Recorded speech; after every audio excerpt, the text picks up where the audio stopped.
Et coucou les poufs, ici Pierrick ou Demi Moll pour les intimes. Et aujourd'hui je vous propose un premier épisode de review des looks de Drag Race France. Et oui, la saison Drag Race France va commencer le 25 juin 2022, présentée par nul autre que Nicky Doll en personne. Et pour cette saison, c'est 10 queens françaises super féroces qui vont s'affronter dans une compétition acharnée. Personnellement, je serai dans mon bar préféré à 23h15 pour pouvoir regarder ce premier épisode en live et pouvoir shade sur les queens françaises. Je n'ai encore jamais proposé ce genre de contenu sur ma chaîne, mais en tant que fan incontesté de la franchise de Drag Race, ayant regardé toutes les saisons possibles de la franchise et ayant effectué des études en culture et médias, je me placerai en qualité d'expert pour juger les looks et les performances des queens dans les maxi défis de chaque semaine. Une première catégorie a été mise en place pour ce premier look. On peut dire que c'est du Versailles, Jardin la Française, pastel. Et on pourra se dire entre nous si les looks sont chauds ou froids. Si j'estime qu'un look est chaud, ça veut dire qu'il me plaît, que je trouve ça bien, cohérent dans le thème, beau, fashion. Si par contre j'estime qu'un look est froid, ça veut dire qu'il ne rentre pas dans le thème, qu'il ne me plaît pas, que je le trouve pas assez élaboré. Bien évidemment, ceci est mon avis personnel et n'ampute en rien le travail incroyable qui a été produit par ces queens. Allez, on commence tout de suite avec la première queen, la Big Bertha. Et c'est pas rien parce qu'on commence avec une queen à barbe. Dans les franchises de Drag Race, il n'y en a pas eu beaucoup des queens à barbe. On a eu sur Holland saison 2 et sur Queen of the Universe. Va-t-on avoir la première queen à barbe gagnante d'une saison de Drag Race? En tout cas, pour ce premier look, la Big Bertha nous propose une jolie crinoline, une robe avec un corsetage et un panier apparent. C'est un choix, ça nous donne une robe avec un style un peu déconstruit. Pour la couleur, on est sur un bleu satiné, très sympa. Ça nous donne un petit côté très Cendrillon, pas fini. On a une belle wig rousse. J'aurais peut-être préféré une wig un peu plus, soit plus travaillée, en chignon. Là, ça va manquer d'un petit truc, ça manque d'accessoires, de bijoux. Ça manque peut-être de ce petit côté mondain qu'il faut ajouter à cette tenue. Ou même carrément partir à l'opposé, faire un truc hyper déconstruit aussi dans les cheveux pour donner un peu ce look destroy. Après, on est quand même dans le thème, mais je vais quand même lancer un froid sur cette tenue. En deuxième, préparez vos miches. C'est la brioche. Ou la brioche, je sais pas. Pour la brioche, j'adore la palette de couleurs. On est sur un rose bébé, un jaune poussin.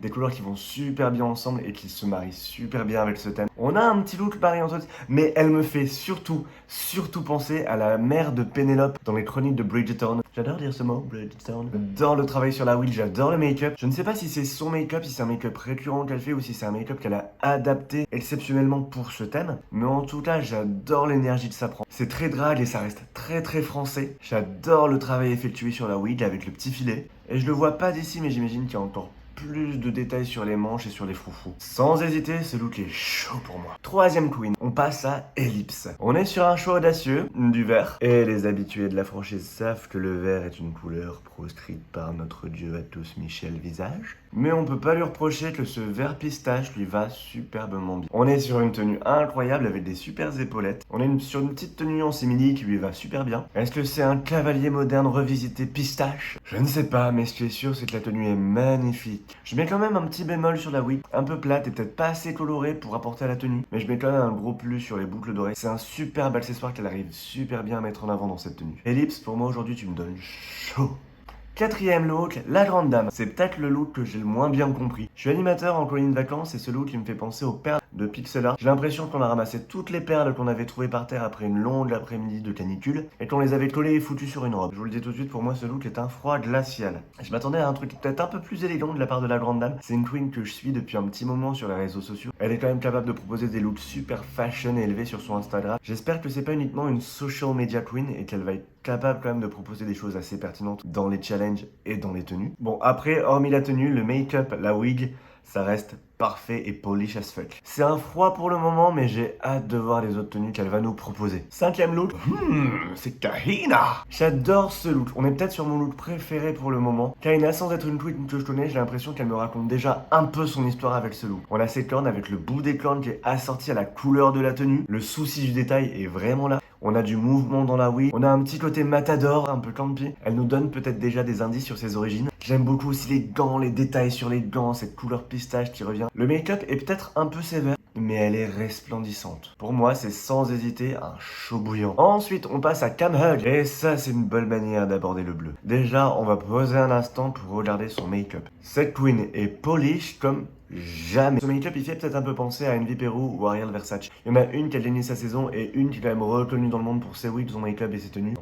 Donc juste là, ça devrait aller, je pense qu'elle va apprécier la comparaison. J'adore les détails dans la wig, les petites paillettes. On apporte ce petit côté fancy à la tenue comme on veut, ce petit côté élégance à la française. On est sur une tenue assez élevée avec le corset, avec les sleeves, mais qui reste quand même assez sexy, qui dévoile suffisamment de peau. J'adore les proportions de cette robe, j'adore la silhouette que ça lui donne. J'aurais adoré voir ce look sur un runway, je pense. Elle pousse le détail jusqu'au point des talons et on voit que celle-là, ça va être une perfectionniste. Ce look est carrément chaud. Ensuite, on passe à Lolita Banana. De ce que j'ai entendu dire, apparemment, c'est une showgirl. Elle a pris une couleur rose bébé qui lui va très bien au teint. On est sur une bodysuit asymétrique, un peu country. Je sais pas si on peut vraiment ranger ça dans le thème, mais en tout cas, la tenue est vraiment sympa et elle apporte pas mal de personnalité, notamment avec le chapeau où à l'intérieur c'est écrit Lolita. Ça aurait été un super look d'entrée, je pense, pour une saison. Mais déjà, pour le moment, ça va être un show de ma part. Lova la diva, Lova Victoria. Les fans de l'Eurovision auront reconnu cette référence. Une queen avec un look un peu plus old school pour la saison, mais elle a à peu près tout ce qu'on adore. Big hair, plein d'accessoires, des froufrous. C'est la seule à avoir utilisé cette couleur orangée, un peu pêche. C'est ce qui lui permet de sortir un petit peu du lot, je pense. Après, malheureusement, je trouve que ce look, il fait un peu cheap. Le tissu un peu jersey, les froufrous un peu en mode tulle, je trouve que ça fait un peu tenue carnaval. Et elle, je la vois peut-être un peu comme Vinegar Stroke dans la saison 1 de Drag Race UK. Une queen avec pas forcément les meilleurs looks, mais avec une super personnalité et énormément d'humour qui va apporter beaucoup sur les challenges. Je la connais pas, mais je l'imagine déjà drôle. Bon, pour le moment, sur le look, ça sera un froid, malheureusement.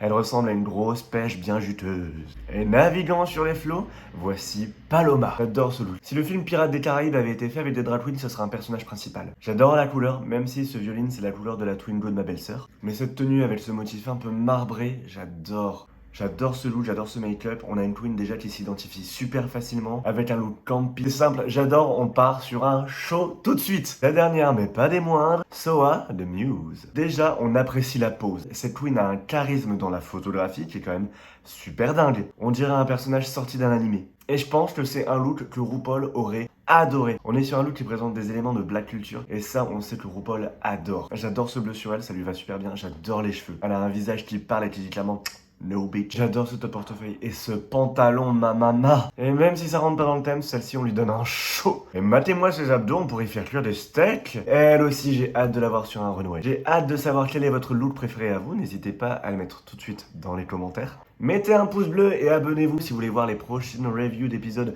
de Drag Race France. Moi je vous dis à très vite et surtout messieurs, faites chauffer les moteurs et que la meilleure drag queen gagne. Et balance le son maman. You're looking from the outside in. You're looking from the outside.